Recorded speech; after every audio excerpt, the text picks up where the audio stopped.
Bonjour à tous, nous allons pouvoir commencer ce webinaire industrie sur la solarisation des parkings.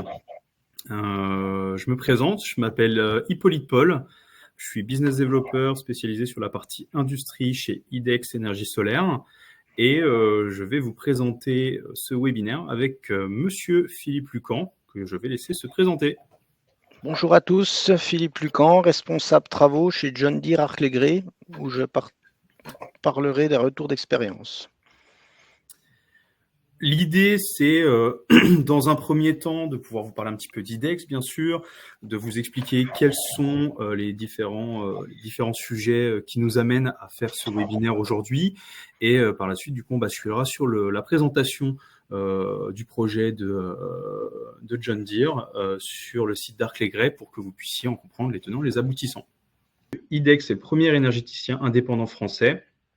Nous avons la spécificité de travailler sur l'ensemble de la chaîne du coup énergétique, puisque nous sommes à la fois producteurs, distributeurs et également en capacité d'optimiser l'utilisation de l'énergie dans sa globalité.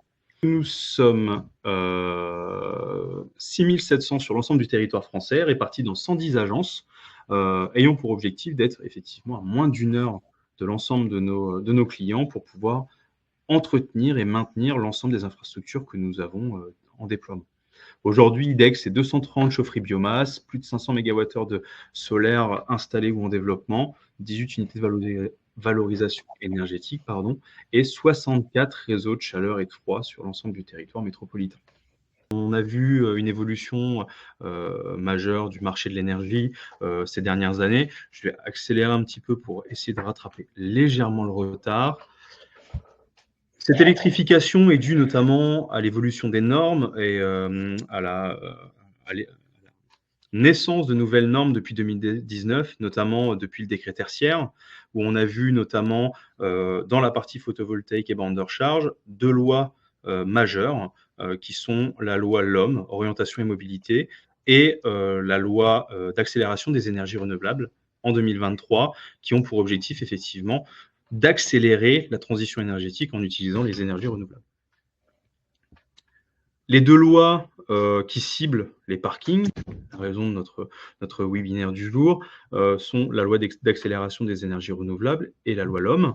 La loi d'accélération des énergies renouvelables, ou loi APER, parle de la solarisation des parkings, notamment de plus de 1500 mètres carrés, pour au moins 50% de leur surface. Ces conformités doivent être atteintes à partir du 1er juillet 2026 pour les parkings de plus de 10 000 m² et pour 1er juillet 2028 pour les parkings de plus de 1500 m² jusqu'à 10 000 m². Les sanctions qui s'y rattachent, c'est important de les mettre en avant parce qu'aujourd'hui, c'est une des raisons pour laquelle cette loi est un petit peu différenciante des précédentes, c'est que c'est la première qui met en avant dès sa validation des sanctions économiques. Aujourd'hui, on parle de 40 000 € par an pour les parkings qui font plus de 10 000 m² en cas de non-solarisation et de 20 000 € par an pour les parkings entre 1 500 et 10 000 m².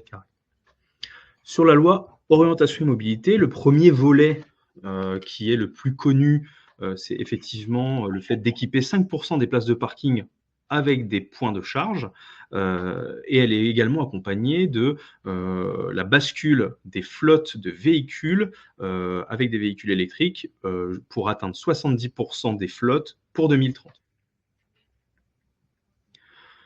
Le marché du solaire en France, aujourd'hui, c'est entre 20 à 25 gigawatts crête de production solaire potentielle, et on le voit aujourd'hui, l'industrie représente 37% de ce potentiel énergétique, ce qui n'est effectivement non négligeable. IDEX aujourd'hui, c'est une solution clé en main. Le fait de pouvoir proposer un investissement, c'est effectivement la base de ce qu'on pourrait qualifier de l'offre clé en main. C'est le sujet, on va dire, presque central. Mais effectivement, autour de ce point, il y a énormément de choses qui s'y rattachent, que ce soit la conception de l'ensemble des spécificités du site. On va l'aborder plus spécifiquement sur le cas de John Deere. Le fait de pouvoir travailler sur la réalisation, d'être capable de coordonner le chantier, les plannings. L'exploitation et la maintenance. font partie de ce que je disais notamment au démarrage, de la capacité d'IDEX grâce à ces agences de pouvoir raisonner et rayonner localement afin d'être au plus près, des clients et de trouver la majorité des solutions, le plus rapidement possible et de manière la plus inventive possible, dirais-je, pour pouvoir, faire que nos centrales soient, les plus performantes possibles.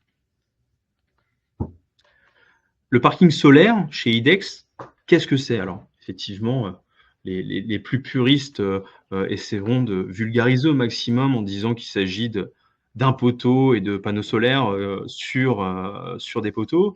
En réalité, il faut voir ça comme quelque chose qui reste une technologie complexe, qui nécessite, un savoir-faire, une technicité. Pour simplifier, on a mis les grandes lignes de ce que c'était aujourd'hui qu'une ombrière sur un parking, hein. C'est des fondations, un poteau, des bracons, un arbalétrier qui maintient, la structure et des gouttières pour récupérer, les eaux pluviales. Et derrière, effectivement, sur la partie électrique, c'est des panneaux photovoltaïques, des onduleurs raccordés, dans le cas d'une d'une autoconsommation, pardon, à un tableau général basse tension sur le site. Mais ça vient aussi en adéquation d'un ensemble. Un parking aujourd'hui, c'est un espace généralement peu valorisable d'un point de vue foncier qui accueille des véhicules en stationnement.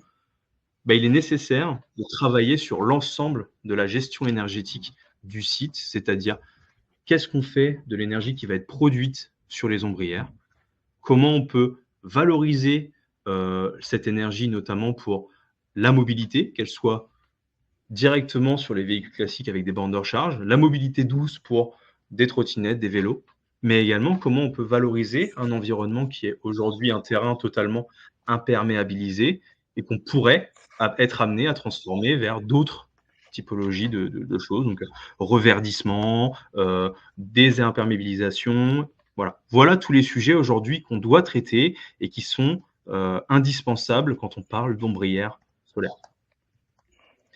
Je vous propose maintenant de donner la main à monsieur Lucan, qui va, rentrer un petit peu plus en détail sur le, projet de John Deere et qui va vous permettre d'avoir une vision claire d'un projet réel, photovoltaïque mené en coparticipation avec IDEX.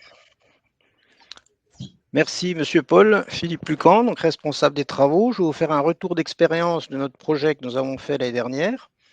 Donc, tout d'abord, présentation de la société. Donc, John Deere, constructeur de matériel agricole, situé dans l'est de la France. Donc, comme produit, nous fabriquons des presses à balles rondes, des chargeurs frontaux et des relevages avant.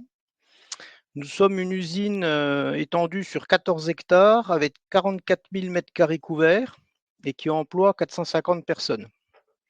C'est une usine qui est très intégrée. Nous avons 4 domaines de compétences, 4 ateliers, tôlerie, soudure, peinture, assemblage. Donc, on reçoit la tôle brute et il sort des produits finis pour expédition aux 4 coins du monde. Alors, vous allez voir dans la deuxième slide, en fait, avant de parler de parking solaire, en fait, nous avons un plan de décarbonation. Monsieur Paul, si vous voulez passer au slide suivant.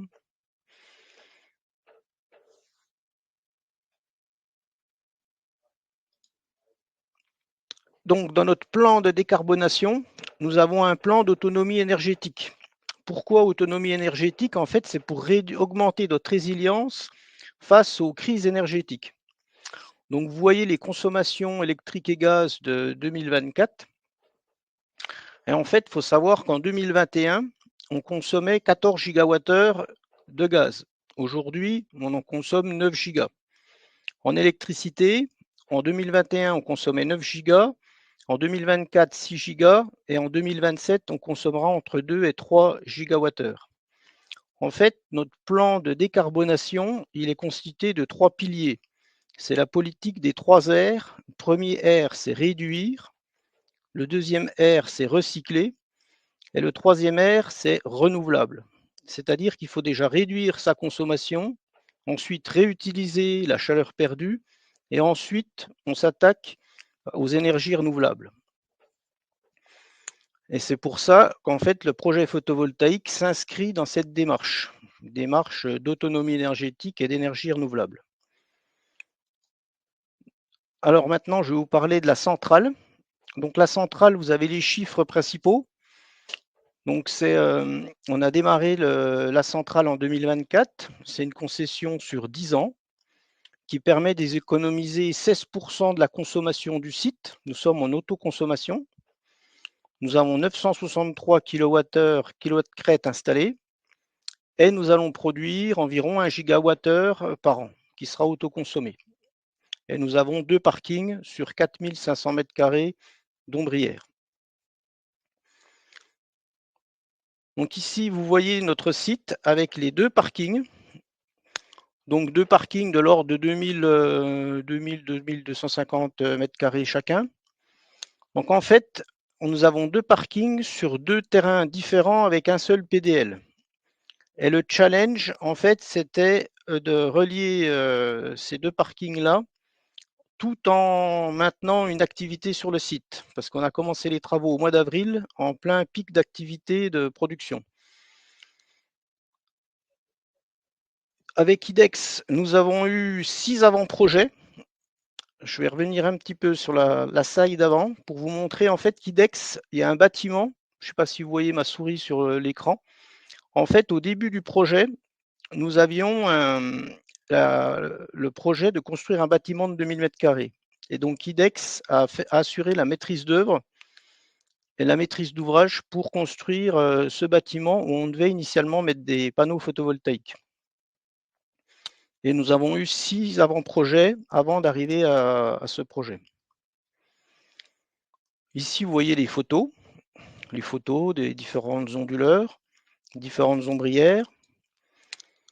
Et donc, c'est une préétude qui a duré de septembre 2022 à octobre 2023.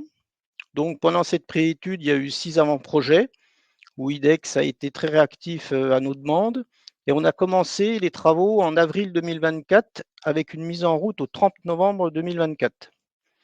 Et la conséquence a été immédiate, c'est la baisse de la puissance souscrite. Donc la baisse de la puissance souscrite, ça représente un gain annuel entre 5 et 10 000 euros par an. Et puis maintenant, nous passons dans une phase d'exploitation et maintenance pendant les 10 prochaines années. Et au bout de 10 ans, une fois que la concession est terminée, en fait, nous aurons 1 gigawattheure gratuit. Donc 1 gigawattheure gratuit, ça représente 16% de notre consommation annuelle du site. Et vous voyez, j'ai voulu parler un peu d'un exemple d'une production journalière sur le 29 avril. Alors au-dessus, vous voyez un beau ballon de rugby avec la couleur de chaque production de chaque onduleur. Il y a 9 onduleurs. Donc là, c'est la production quotidienne. Et ce qui est intéressant, en fait, c'est la courbe du bas. Vous voyez, la courbe bleue, c'est la consommation électrique du site. Donc vous voyez que la courbe bleue, il y a un pic à 1500 kW. Et tout au long de la journée, ces 1500 kW, ils vont tomber à 5, 500, 700 kW au fur et à mesure que la centrale monte en cadence. Et en fait, donc là, il y a 2 effets. Donc vous gagnez de la consommation électrique, mais surtout vous baissez la puissance souscrite. Au lieu d'avoir un pic, un talon continu toute la journée à 1500 kW, en fait, vous n'avez qu'une pointe à 1500. C'est là où on peut baisser la puissance souscrite. Et sur le deuxième slide, j'ai voulu faire un retour d'expérience sur le mois d'avril 2025 où le taux d'autoconsommation est de l'ordre de 20%. Donc vous voyez la consommation de la centrale photovoltaïque en vert, c'est entre 5500 kWh et 6000 les jours où il y a du soleil. Et en mois d'avril, on arrive à 20%. Au mois de mai, il y a des jours où on monte à 30% d'autoconsommation. Et l'objectif, nous, c'est d'atteindre 16% par an d'autoconsommation. Alors, le choix d'IDEX. Alors, le premier argument, en fait, ça a été un projet global clé en main en tiers investissement. C'est-à-dire qu'on paye un loyer tous les mois et c'est IDEX qui a fait l'investissement. On a été accompagné en mode projet tout du long. Donc, comme je vous l'ai dit, il y a eu 6 avant-projets sur ce sujet-là. Donc, IDEX a été assez réactif. Et donc, dans ce projet d'ombrière, il y a eu la construction d'un bâtiment de 2000 mètres carrés, où à l'origine, on devait mettre du panneau photovoltaïque, et puis après, on est revenu en arrière pour des contraintes techniques et assurantielles. Nous avons fait 2 parkings équipés avec une capacité d'adaptation sur les hauteurs d'ombrière. Il y a des ombrières de toutes les hauteurs par rapport à nos cahiers des charges. Il y a des endroits où il fallait que les camions passent, d'autres endroits, c'était les véhicules des personnes. Ce n'était pas forcément des ombrières standards.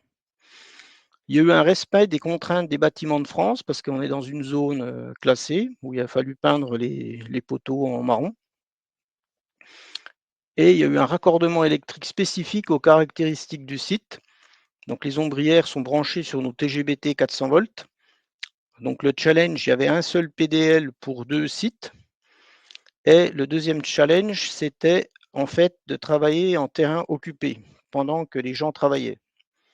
Donc ça, c'était le plus gros challenge, surtout sur la période avril, mai, juin. Et puis maintenant, nous attaquons une réflexion de stockage pour pouvoir faire une autre phase de travaux avec du stockage. Donc je vous disais, c'est la politique des 3 R, réduire sa conso, réutiliser et puis renouveler, utiliser les énergies renouvelables. Et d'ailleurs, à ce sujet, il y a la CCI Sondu qui fait un webinaire le 16 juin pour aider les industriels à réduire leur consommation. Donc vous aurez un lien à la suite du webinaire. Donc maintenant, on peut passer aux questions, Monsieur Paul, je pense. Oui, moi je rajouterais juste, je me permets, sur la partie effectivement du partenaire, ce qui a été vraiment spécifique sur ce projet, c'est effectivement le fait d'être en capacité de trouver, encore une fois, la meilleure option pour vous accompagner, pour accompagner John Deere.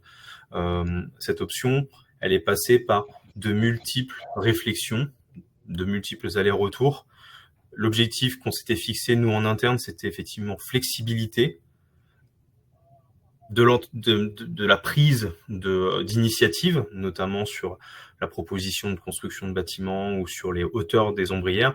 Et l'objectif était encore une fois de pouvoir être au plus juste sur l'attente et le besoin de John Deere, ce que je pense que nous avons été en capacité de faire. Tout à fait. Effectivement, nous pouvons passer aux questions. Nous avons largement le temps, malgré les petits aléas techniques, pour pouvoir y venir. Je vais prendre une première question que j'ai vue apparaître qui était autoconsommation ou autoproduction. Effectivement, les 16% pour les plus puristes, on parle bien d'autoproduction, avec un taux d'autoconsommation qui est au-delà de 95%.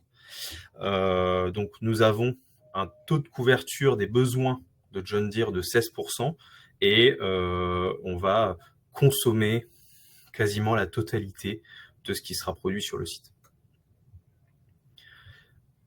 Je vois une autre question sur comprendre les aspects financiers. IDEX est intervenu en tant qu'un tiers investisseur, oui. Il vous reverse un loyer ou c'est vous qui devez reverser un loyer à IDEX? Par ailleurs, à quel prix est-ce que IDEX vous revend l'électricité? Alors, il y a des données sur lesquelles contractuellement on ne peut pas communiquer. Monsieur Lucan, est-ce que vous voulez expliquer le modèle? Je peux expliquer simplement. Oui, on paye un loyer mensuel à IDEX. Alors, pour faire simple, même si je n'ai pas le droit de parler de montant d'investissement, en fait, c'est une opération blanche. C'est-à-dire qu'au lieu d'aller acheter de l'électricité, on paye un loyer à IDEX et au bout de 10 ans, c'est payé. Et donc, en fait, IDEX ne nous revend pas d'électricité, c'est de l'électricité qu'on ne consomme pas du réseau. Voilà. Exactement, c'est un contrat, ce qu'on appelle contrat de mise à disposition, c'est-à-dire qu'on construit une centrale sur le site de John Deere et on leur met à disposition la centrale. Et comme je le disais dans les slides suivants, au bout de 10 ans, en fait, on a 1 gigawattheure de gratuit, sachant que les panneaux, ils ont une durée de vie de 30 à 40 ans. Donc, on va dire que ça commence à être rentable à la 11e année, quoi, une fois que tout est payé. Mais le temps passe vite et gagner 1 gigawattheure, voilà, c'est quand même pas rien. Enfin, c'est En sachant que dans cette opération blanche, il y a eu effectivement aussi le financement du bâtiment qui est rentré en compte et qui permet effectivement à John Deere d'avoir étendu sa zone de production, puisqu'aujourd'hui le bâtiment de 1000 m² accueille une zone de production. Une nouvelle question qui nous arrive. Le loyer est-il en fonction de la production d'énergie ? Alors, je vais répondre de manière simple. Monsieur Lucan pourra compléter s'il le souhaite, mais aujourd'hui, le loyer qui est fixé est un loyer qui est fait en fonction du coût de construction. Nous allons mettre à disposition une centrale qui va bien sûr derrière, ce loyer va pouvoir être déterminé à un prix au mégawattheure. Bien sûr, c'est une vision qui est plutôt stratégique pour le client de comprendre et de pouvoir comparer à son coût d'énergie et d'électricité réseau. Mais aujourd'hui, nous, on fixe notre prix de l'énergie, le prix du loyer, pardon, en fonction de l'investissement qui va être fait sur le site, puisque nous, on met à disposition une infrastructure. Voilà. Et en parallèle, on a un contrat de mise à disposition avec IDEX où il y a des obligations de résultat, quoi, pour compléter, pour engager IDEX sur la capacité à tenir ses engagements sur la production de kilowattheures. Là, je vois une autre question qui nous dit: est-ce que la forme contractuelle inclut un transfert de propriété à la 10e année? C'est donc consolidant dans l'actif de John Deere? Alors, la première phase de question est oui. La deuxième phase de question est également oui. Donc, nous sommes bien sur un contrat qui va faire la transfert de propriété à la 10e année. En l'occurrence, ce contrat est effectivement consolidant dans l'actif, mais il est vrai que sur des modèles équivalents, il est également possible de proposer une déconsolidation de l'actif, en sachant que on rentre dans des détails un petit peu plus complexes, mais il est possible de pouvoir avoir un transfert de l'actif, mais que ça soit également déconsolidant. Je vous invite donc à prendre contact avec nous par la suite de ce webinaire et on pourra en discuter un peu plus longuement. Là, il s'agit de pouvoir rentrer un petit peu plus dans le détail des projets pour comprendre comment ils peuvent être déconsolidants. J'ai une autre question sur la durée de vie des panneaux solaires en moyenne. Monsieur Lucan? 40 ans. Voilà. Une quarantaine d'années. Non, mais c'est oui, c'est 40 ans. Réponse simple, exactement. Aujourd'hui, on estime qu'entre 40 et 50 ans. Alors, première donnée importante, il faut savoir qu'aujourd'hui, la production solaire par les fournisseurs de panneaux, la production solaire est garantie pendant 30 ans, c'est-à-dire qu'ils s'engagent à ce que les panneaux aient une production minimum garantie pendant 30 ans de fourniture de panneaux, avec une décroissance de production annuelle qui est comprise entre 0,3 et 0,4%. Quel bail foncier avez-vous choisi? Alors, en l'occurrence, sur le projet avec John Deere, on est sur un bail qui est un bail civil, qui s'oppose généralement au bail amphithéotique. C'est la question qu'on nous pose régulièrement. Donc là, on est sur un bail civil. Qui prend en charge les OPEX des installations, nettoyage, changement des onduleurs dans 10 ans? Alors, dans 10 ans, ce sera nous. Voilà, dans 10 ans, ça sera à la charge de John Deere. Après, rien n'empêchera John Deere de continuer à faire confiance à IDEX pour pouvoir continuer à passer. Alors, effectivement, aujourd'hui, les OPEX sont compris dans le montant du loyer. Dans 10 ans, en l'occurrence dans 11 ans, on passera sur un contrat de maintenance et d'exploitation simple avec maintenance préventive et curative sur une durée qui peut être de 2, 3, 5 ans selon les besoins de John Deere et selon le cahier des charges qu'ils pourront fixer à ce moment-là. Quelle est la part de la structure dans le coût de l'installation d'une ombrière? Alors, c'est une question qui est un peu spécifique parce qu'elle va varier selon plein de critères. Ça peut varier en fonction du coup de la typologie d'ombrière. Ça peut être des ombrières en béton, ça peut être des ombrières métalliques, des ombrières en bois. Il peut y avoir des spécificités sur les fondations avec des problématiques liées à la profondeur des fondations qui seront nécessaires. Ça va être aussi lié à la typologie à la hauteur. Quelque chose qu'on a rencontré sur le projet de John Deere, c'est qu'on a sur une partie du site une ombrière qui monte un peu plus haut pour des raisons techniques. De ce fait, toutes ces choses vont engendrer des évolutions.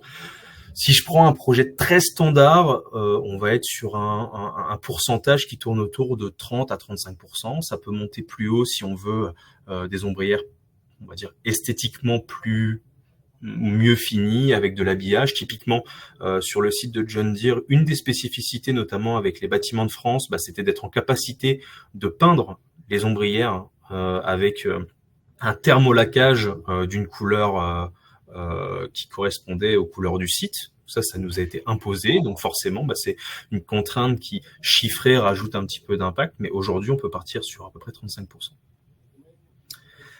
J'ai une question intéressante, Monsieur Lucan, je vais vous la laisser. Avez-vous dimensionné la centrale par rapport à la loi Aper ou par rapport aux besoins de John Deere? Eh bien, c'est la deuxième réponse. On s'est fixé par rapport à notre besoin. On n'a pas voulu se mettre au minimum de la loi. On a voulu faire un gain en électricité pour gagner en autonomie. Donc, on n'a pas voulu rester au minimum de la loi. On a voulu faire presque le maximum. C'est plutôt le contraire. Voilà, on a voulu couvrir au maximum nos parkings pour éviter d'en mettre sur nos bâtiments de production. J'irai même plus loin, on a même optimisé l'usage des parkings, puisque initialement, notamment sur le site au sud, nous avions un petit peu moins de places de stationnement, en tout cas avec une organisation qui était un petit peu différente. Et on a agrandi la zone de stationnement pour permettre effectivement d'avoir plus de stationnement et de ce fait aussi plus d'ombrières. IDEX ne fait... Allez-y, Monsieur Lucan, allez-y. Et du coup, ça répond aussi peut-être à la question précédente. En agrandissant le projet, on réduit la part de frais fixes. Donc, on réduit aussi la part d'infrastructure, puisque vous avez toute une partie bureau d'études qui est noyée dans le... Plus le projet est grand, plus les frais fixes liés au projet de gestion de chantier et d'études sont réduits, sont absorbés. Exactement. Est-ce que IDEX ne fait que du tiers investissement? Alors aujourd'hui, c'est notre modèle principal pour des raisons évidentes de simplification auprès du client. L'objectif de nos modèles clés en main, c'est avant tout de proposer justement une minimisation de l'implication des clients dans le projet. En tout cas, le fait de pouvoir minimiser l'impact que ça a sur leurs équipes. Malgré tout, l'objectif d'IDEX est avant tout aussi de permettre au client de s'impliquer à hauteur de son envie ou de sa capacité. On le voit d'ailleurs avec John Deere, on est plutôt sur un site sur lequel on a eu un très gros investissement de la part de John Deere parce qu'il y avait pas mal de questions qui se sont posées et sur lesquelles effectivement on a essayé d'amener un maximum de réponses. Une question pour vous, Monsieur Lucan. Avez-vous constaté des problèmes sur votre installation électrique, réactif, harmonique, creux de tension? Non, pas du tout. Pas du tout, ça a été transparent. On n'a pas eu de problème d'harmonique ni de creux de tension. Non. Alors, une autre question. Pourquoi ne pas avoir équipé vos toitures? Vaste sujet, vaste débat. Premièrement, il y a la résistance au poids. Il faut recalculer toutes les toitures. Nous, on a des bâtiments qui datent des années 30 et 40. Donc, il faut recalculer et redimensionner les toitures. Et puis après, il y a l'assureur qui met beaucoup de contraintes en cas de, on va pas dire en cas d'incendie, mais un petit peu. Donc, l'assureur est frileux quand il voit des panneaux sur les toits des bâtiments de production. Et donc, c'est pour ça qu'on est resté ombrière et on va continuer sur ombrière. Il y a le poids de la structure, où il faut renforcer les structures. Et puis, il y a l'aspect incendie, c'est pour ça qu'on se le cacher. Même si c'est bien maîtrisé. Mais... Oui, alors, nous, effectivement, on partira toujours sur des solutions qui sont dites ATEC, c'est-à-dire avec avis technique. C'est ce qui nous permet, en fait, de valider le fait que nos installations sont au maximum du seuil d'attente assurantiel. Malgré tout, ça nécessite des travaux lourds, notamment sur des bâtiments anciens, comme c'est le cas sur John Deere, Ark-les-Gray.